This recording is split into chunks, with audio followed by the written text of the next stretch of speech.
This video is the first installment in my quest to find answers. Why are we here? What is consciousness? What is energy?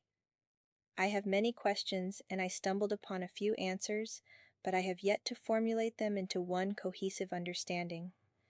Physicists believe that once they connect quantum mechanics with general relativity, they will have uncovered all the answers to our most fundamental questions as to why and how we exist. Until that happens, we can only speculate and theorize. I shall do so here in a series of videos. Although this video may appear to be AI generated, I have written it myself. I have a personal YouTube channel, Vagabond Mel, if you would like proof that I am a real person. I have been plagued with existential questions since I was a child, and have been fascinated with how the physical world of science ties in with existential philosophies. I feel compelled to venture down the rabbit hole of existence and reality. Now that you know a little about me, I will dive into the most fundamental question of all. What is energy? From my understanding, all physical matter is made up of atoms, and all atoms are elements. Elements are categorized by the number of its protons and can be charted into the periodic table. All of the elements on the periodic table contain mass, and according to Einstein's theory of relativity, mass and energy are two forms of the same thing. This theory is encapsulated in the famous equation E equals mc squared, which proves that mass can be converted into energy and vice versa. That being said, it's safe to assume that all physical matter contains energy. Not only does it contain energy, but it is in fact energy. The amount of energy depends on the type of element involved.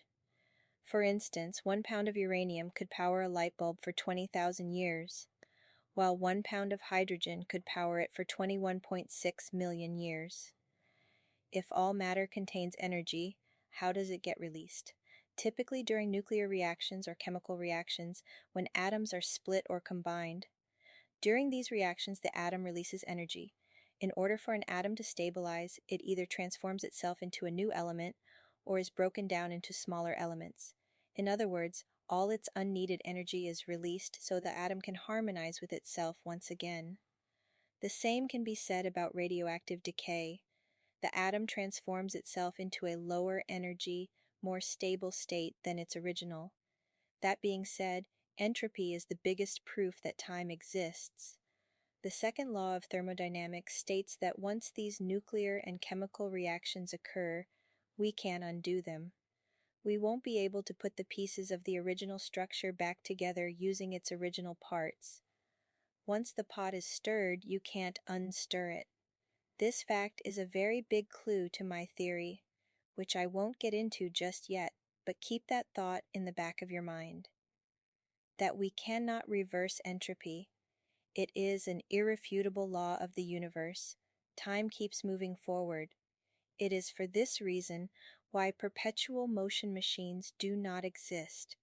Eventually, they will lose their momentum no matter how ingenious or revolutionary the machine may be.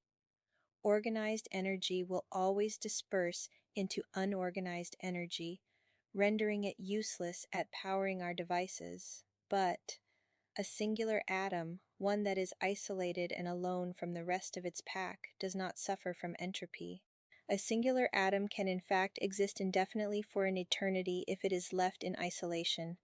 This fact is another clue to my theory, which I am getting closer to sharing with you. In essence, time can only move forward when interactions are taking place. If everything in the universe at this moment no longer participated in atomic reactions, time as we know it will freeze.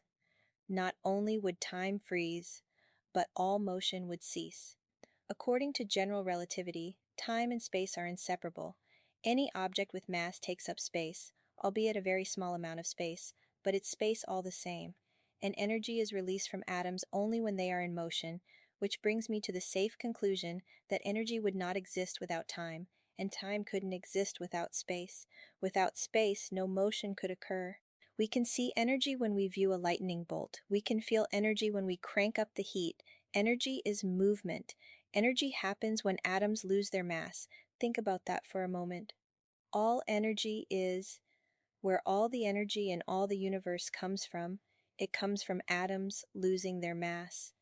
The crazy thing about that is, energy is not made of anything. Energy is not composed of material particles or any physical substance on its own. It just is. It literally is nothing if it does not have either velocity or mass. But it exists all the same. That's especially true in the quantum realm, where particles have no mass, but energy still exists.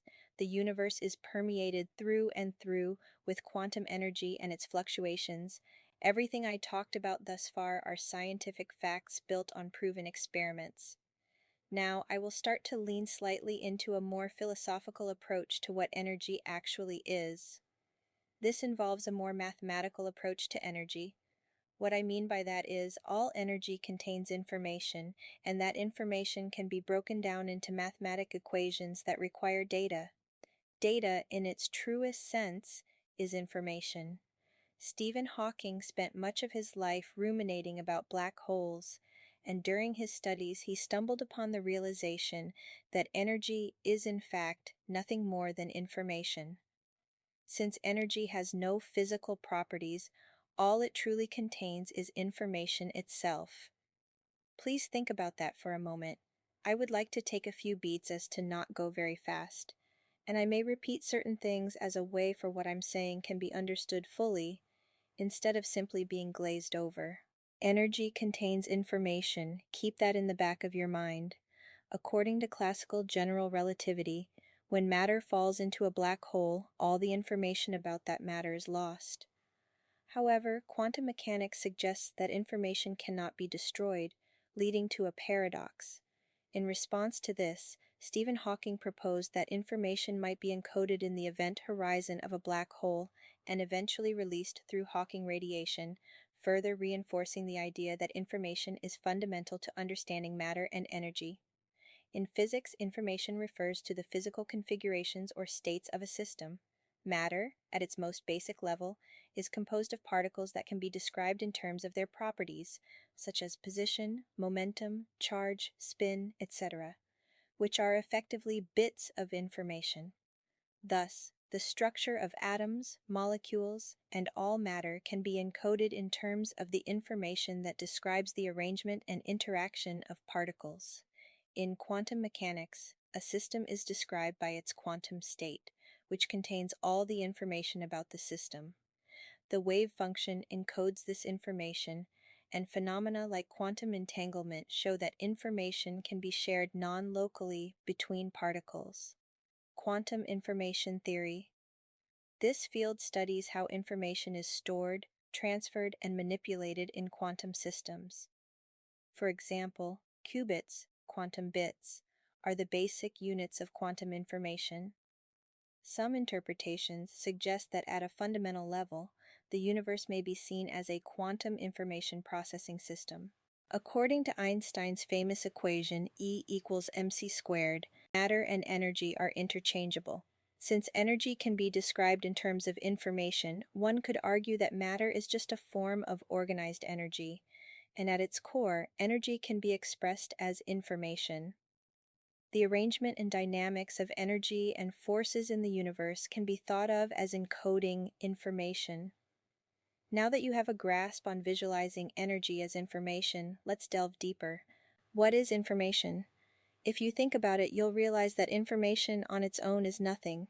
It's meaningless by itself, just as energy is nothing by itself. I'll explore this further in the next episode. My overall goal for this series is to connect the spiritual world with the physical world. But first, we must understand the fundamental properties of the physical world before attempting to connect it with the spiritual. Thank you for joining me on this journey. I'll see you in part 2 of the Quantum Odyssey, where I'll be discussing energy as packets of information and how consciousness may play a role in processing that information.